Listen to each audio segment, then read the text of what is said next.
কবরের জীবনটা আসল জীবন। বিশ্বনবী দোয়া করতেন, আল্লাহুম্মা ইন্না নাউযু বিকা মিন আযাবিল কবর। আল্লাহ, আমি আপনার কাছে কবরের আযাব থেকে পানাহ চাই, কবরের আযাব থেকে বাঁচতে চাই। এই কবরের মধ্যে অনেক ফিতনা হবে, অনেক সুয়াল হবে। কবরে প্রশ্ন আছে না নাই? কথা বলেন। প্রথম প্রশ্ন জিজ্ঞেস করা হবে, মার রব্বুক, তোমার রব কে? বলেন, আমাদের রব কে?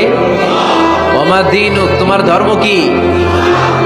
বিষ্ণুবীর চেহারা দেখিয়ে বলা হবে, তাআরিফু মান হাযার রাজুল, এই লোকটারে চিনো? আমরা কি বলবো?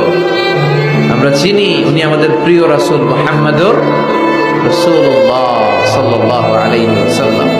এরপরে জিজ্ঞেস করা হবে, এগুলো কোত্থেকে শিখলা? আমরা বলবো কোরআন থেকে। ফায়ুফসাহু লাহু কবরুহু ৭০ যিরাআন। সুন্দর সুন্দর উত্তর করতে পারলে আপনার কবরটারে ৭০ হাত লম্বা করে দেওয়া হবে। ইফতাহু লাহু বাবুন ইলাল জান্নাহ, জান্নাতের দিকে একটা দরজা লাগিয়ে